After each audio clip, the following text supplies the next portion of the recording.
মসজিদের আল্লাহ রাব্বুল আলামিনের ঘরে আপনি যখন মহব্বতের সহিত 10 টাকা দান করে দেবেন, নবী বলেছেন ওই সন্তানের আমলের বদলাতে ওই সন্তানের দানের বদলে আল্লাহর বান্দা দেখতে চায় কার যেন বাবা নাই, কার যেন মা নাই। মার সব খরচা বন্ধ হয়ে গেছে, বাবার পাঁচশোবাড়ির বাজার বন্ধ হয়ে গেছে, মার পাঁচশোবাড়ির বাজার বন্ধ হয়ে গেল।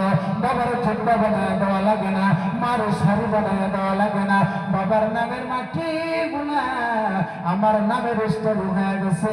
কীর্তনটা করা যাবে না, বাবার কবর যেন আল্লাহ জান্নাতি বানায়, এই আশা লইয়া একজন আল্লাহর বান্দা দেখতে যায়। মাত্র 10,000 টাকা আমার নবীর মাদ্রাসায় দেওয়ার জন্য একজন আল্লাহর বান্দা দেখতে যায়, মাত্র একজন আল্লাহর বান্দা দেখতে যায়। বন্ধু নগদ নাই, আপনি বাকি দিবেন ইনশাআল্লাহ। কিছু নগদ দিয়ে যান, নামটা লাগায় যান, মসজিদের কাজ চলবে, মাঝে মাঝে আপনি 500,000 করে দিয়ে থাকবেন। আল্লাহ রাসূলি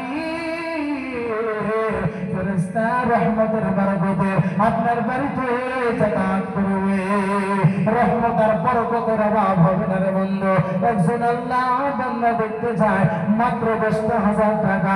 অনেক আল্লাহর বান্দার সামনে 50,000 টাকা, 1 লক্ষ টাকা চাই। 10,000 টাকা দেওয়ার মতো একজন মা বাবার কলিজা টুকরা নেক সন্তানকে আসর দেখতে যায়।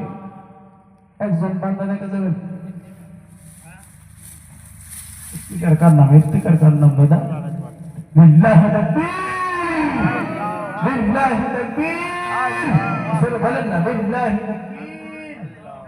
ভাইয়ের আমার বাবা রব্বে করিমের দরবারে ইফতিকার আলম ভাই একটু আসেন না, মুসাফা করি। আলহামদুলিল্লাহ মুসাফা করি দাদা। আল্লাহ রাব্বুল আলামিনের দরবারে উনি 10,000 টাকা দান করেছেন। আল্লাহ তাআলা তার দানকে কবুল করুন, জোরে বলেন আমিন। 10,000 টাকা কিছু নগদ দিবেন, কিছু নগদ দেওয়া যাইব, সাথে যদি কিছু থাকে ইনশাআল্লাহ দিয়ে অ্যাডমিশন করে যান। আলহামদুলিল্লাহ আল্লাহ তাআলা রব্বুল আলামিন আল্লাহ ইফতিকার আলম ভাই আল্লাহ তাআলা তোমার নেক বান্দা, আল্লাহ মা বাবার জন্য আল্লাহ রাব্বুল আলামিন 10,000 টাকা দান করেছে। আল্লাহ দরবারে মোনাজাত করিয়া দেয়, সব হাত বাড়ায়া দেন। আল্লাহ ইফতিকার আলম ভাই আল্লাহ তাআলা কত সুন্দর নবীর সুন্নাত দাঁড়িয়ে রাখছেন মাওলা। আল্লাহ মা বাবার জন্য